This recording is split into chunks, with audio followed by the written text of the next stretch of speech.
자기 개발 능력 파트 들어가도록 할게요. 일단 느낌 자체가 좀 모호할 겁니다. 자기 개발이 무슨 뜻인지 먼저 보도록 하겠습니다.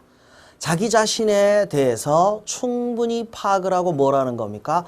성장의 기회로 활용하는 것을 얘기하죠. 이걸 직무와 연관을 좀 지어보도록 할게요.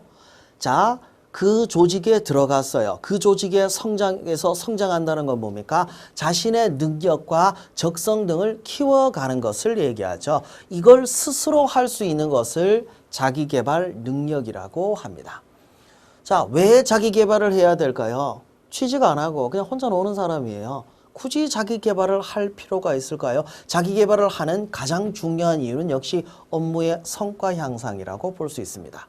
환경이 변화하니까 지속적인 자기개발을 요구합니다. 언제 자기개발을 멈출 수 있냐? 이런 말 하면 좀 뭐한데? 죽고 나면 멈출 수 있을 거예요. 사회가 끊임없이 변화하기 때문에 끊임없이 자기개발을 요구하게 됐습니다. 주변 사람들하고의 인간관계를 좋게 형성하는 것도 자기개발의 필요성이라고 얘기할 수 있죠. 목표를 성취하고 보람된 삶. 자기개발이 왜 보람된 삶과 연관이 되어 있을까요? 자기개발을 하면 매사에 자신감이 생기고 자신감이 생기면 삶의 질이 향상되고 그러면 보람된 삶이 될 수 있겠죠. 끊임없이 자기개발을 하는 나이 드신 분들을 보면 참 행복해 보인다는 걸 알 수 있습니다. 자, 자기개발의 특징입니다. 남이 시켜서 하는 게 아니라 누가 해야 됩니까? 나 자신이 주체입니다. 그래서 자신을 이해하는 게 자기개발의 첫걸음이에요. 누가 대신해 줄 수 있는 게 아니니까요. 일률적으로 적용할 수 있는 그런 과정이 될 수 없습니다. 사람마다 지향하는 바나 선호 방법이 다르기 때문에 각각의 방법, 가장 알맞은 전략이 필요합니다. 직장 생활을 할 때만 필요한 게 아닙니다. 평생 태어나서 죽을 때까지 주로 일과 관련된 생활 가운데서 이루어진다는 게 직무 또는 직무 외적으로도 연관이 되어 있다는 거죠. 누구는 필요하고 누구는 필요하지 않냐. 승진하려는 사람, 성공하려는 사람만 필요한 게 아니라 모든 사람에게 필요하다 보니까 자기개발은 직무와 연관은 되어 있긴 하지만 보편적인 활동이라고도 얘기할 수 있습니다. 내용이어서 자기개발을 크게 세 과정으로 나눴습니다. 자아인식을 거쳐서 자기관리를 거쳐서 경력개발로. 그러면 여기서 끝나는 거냐? 아니요. 계속해서 이루어지는 과정입니다. 이 세 과정을 좀 나눠봤습니다. 가장 첫 단계는 자아인식인데 구분 짓는 게 좀 애매할 수도 있는데 왜 애매하냐면 직업생활과 관련되어 있지만 자신에게 포커스를 맞춰야 됩니다. 나를 파악하는 과정, 내가 아는 나를 확인할 수도 있고 다른 사람과 대화를 통해서 할 수도 있고 표준화된 검사 척도. 여러분 그 직업 적성과 관련해서 MBTI 검사 같은 거 해보셨죠? 그걸 통해서도 내가 어떤 사람인지를 알 수 있습니다. 그 다음 단계에서 자기관리, 자신을 이해하고 자신을 파악하고 이해하는 게 뭔 차이가 있을까요? 직업과 관련되어 있지만 자아인식은 조금 더 자신에 가까운 거라고 보시면 됩니다. 반면 자기관리는 자신도 자신이지만 이쪽에 포커스를 맞추는 거죠. 업무 수행을 관리하고 조정하는 과정, 업무 쪽에 조금 더 가깝게 보시면 자기관리라고 보시면 되죠.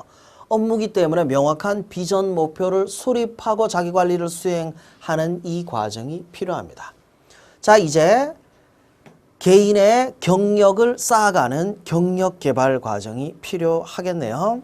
관련 목표를 설정하고 어쩌고 저쩌고 이 모든 과정의 핵심 키워드는 뭡니까? 경력. 다시 정리해 보도록 할게요. 자기 또는 자신의 포커스가 맞춰져 있으면 자아인식, 자기가 아니라 업무에 포커스가 맞춰져 있으면 자기관리, 그리고 본인의 경력에 포커스가 맞춰져 있으면 경력개발로 구분하시면 됩니다. 좀 흐릿하죠? 기준을 잡아두더라도. 이 흐릿한 기준을 실제로 한번 적용해 보도록 합시다. 실제 질문의 사례를 좀 보도록 할게요. 업무 수행에 있어서 장단점이 업무에 포커스가 맞춰져 있습니까? 자신입니까? 자신이죠. 나의 직업품이, 나의 적성.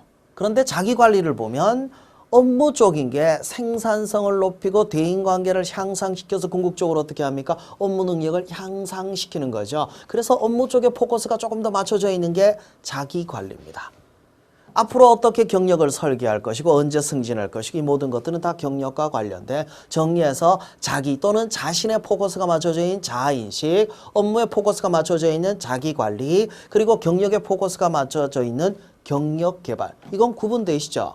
이 사례는 어떤 것들이 나올지는 몰라요. 사례는 무제한으로 나올 수도 있는데 기준점만 명확하게 갖고 계시면 구분은 수월할 겁니다. 자, 자기개발을 하고 싶지만 쉽지는 않습니다. 어떤 방해 요인들이 있을까요? 자고 싶고 놀고 싶고 먹고 싶고 욕구의 문제도 있겠죠. 사고가 제한적이 되면 내가 어떻게 자기 개발을 해야 되는지 방향을 잡을 수가 없습니다. 회식을 좋아하는 사람들이 있어요. 항상 일 끝나고 자기 개발을 하려고 하면은 꼭 같이 가자고 해서 술 먹고 그럼 어려울 수도 있겠죠. 직장 내에 기업 문화 같은 문화적인 장애도 있습니다. 하고 싶어도 몰라서 못하는 이런 경우도 의외로 꽤 있긴 합니다. 어떤 사례가 있는지 좀 보도록 할게요. 제가 볼 때 자기 개발 못하는 가장 큰 이유가 귀찮아서일 거예요. 아유, 뭘 그래 귀찮게.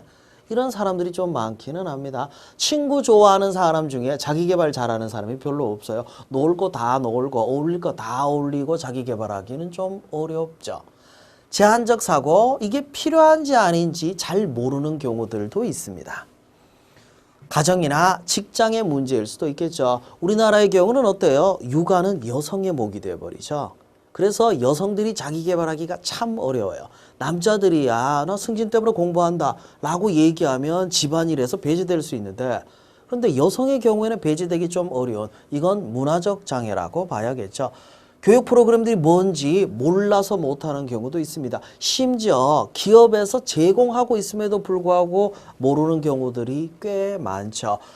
방법에 대한 무지였습니다. 자, 자기계발 설계를 할 때 어떤 전략이 필요한지 우리 교재에는 간단하게만 나와 있는데 주의점에 대해서 좀 구체적으로 보도록 할게요. 장기와 단기입니다.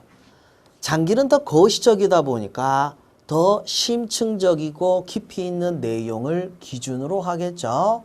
자신의 욕구라든지 가치, 흥미, 적성, 기대.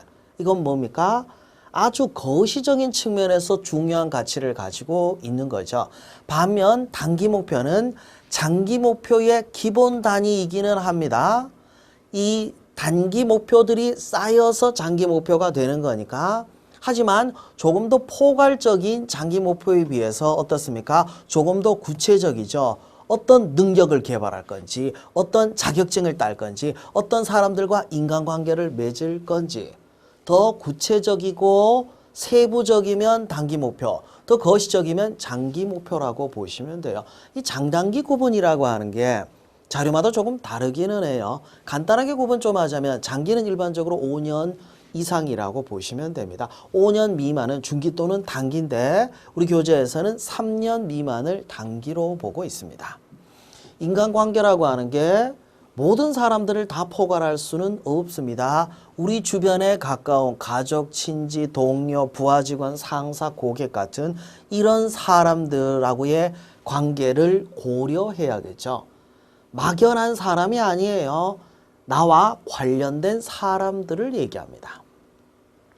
자, 이어서 현재 직무를 고려하라고 하는 게 자기 개발은 철저하게 현재 직무 상황과 이에 대한 만족도가 중요하기 때문에 현 직무를 고려해서 자기 개발을 해야죠.